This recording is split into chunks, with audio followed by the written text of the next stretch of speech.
How can people better overcome contempt, You've resentment? had John Gottman on your podcast, right? Not yet. I'm trying to get an intro with him. Gottman, Julie and John Gottman. I've actually, I've talked to them before. They're phenomenal. Mm-hmm. They're visionary. They're actually heroes, because any good societies, any strong societies based on strong families, obviously, and strong families require this one element, which is mom and dad loving each other. That's what families have in common, is that two parents who love each other, and they've saved thousands of marriages. Thousands of it's unbelievable. And the number one thing that really jumps out of their research is that they find the marriage killers. So in other words, not what to do right, what to stop doing wrong.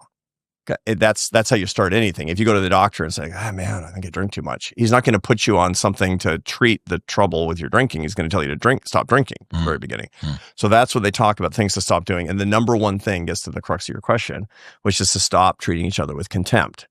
Now, there's a whole concept it's actually in the political science literature, but it's a psychological concept called motive attribution asymmetry.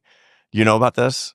Is this why Nazis called Jews vermin? Yes. So good, nice. Boy, you're good. You really know a lot about this stuff. So motive attribution asymmetry says, I love, but they hate.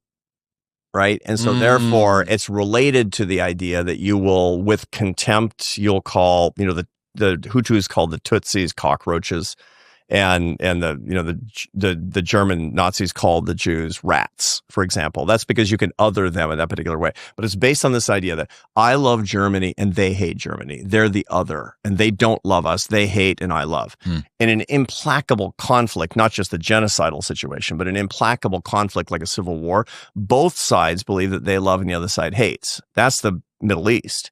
No, I love, it's like I love my people and I love this place, and they just hate us. And both sides think that, and that's based on an error, because both sides can't simultaneously love and hate. And so the central idea behind that is, if you have an implacable conflict that's leading to schism, that you're going to find that error behind it, motive attribution asymmetry. And I'm not trying to sort out world, conflict, but I can sort out a lot of couples going to, and almost all marital disillusion comes from motive attribution asymmetry. So you take a couple that's on their way to divorce court, and he'll be like, no, I still love her, but she hates me. And she'll be like, no, I'm the one who loves. He's the one who acts like he hates. And the reason is because they're behaving in a contemptuous way that says you're worthless, and I do hate you, even though you don't feel that way. It's a John and Julie Gottman, one of their central insights is that we communicate so poorly because we're transmitting hatred when we don't feel it. Why? Why would that be adaptive? That it's not clear why it's adaptive, but it certainly is a habit. And so the habit is basically, so he'll look at a couple that he's met just now, talk to them for an hour, and watch them in the laboratory discussing something of great contention. And he'll want to see if they're rolling their eyes, because eye rolling is a real physical manifestation of contempt. Now, contempt is two negative emotions blended together: anger and disgust. Anger is a hot emotion that's not correlated with divorce.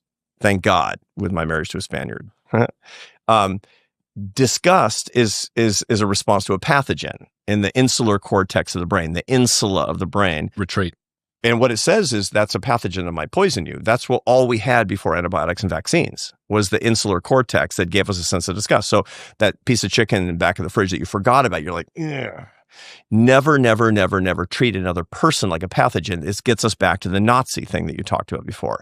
When you treat somebody like a pathogen, the way that you stimulate the insular cortex in an entire population is by talking about them in terms of disgust to stimulate that part of the brain, as such, making them utterly anathema and worthy of the greatest barbarity. Justifies mistreatment. That's exactly right, because it's the same way that you'd throw away, you'd hose off your shoes after stepping in something awful, or you'd throw away something that's rotted in your fridge, or you'd kill somebody who's an actual pathogen in your society by talking about them in this pathogenic way, stimulating this very, very volatile part of the brain. Okay, take those two things and put them together. That's contempt. When you express contempt for somebody, that's interpreted as hatred.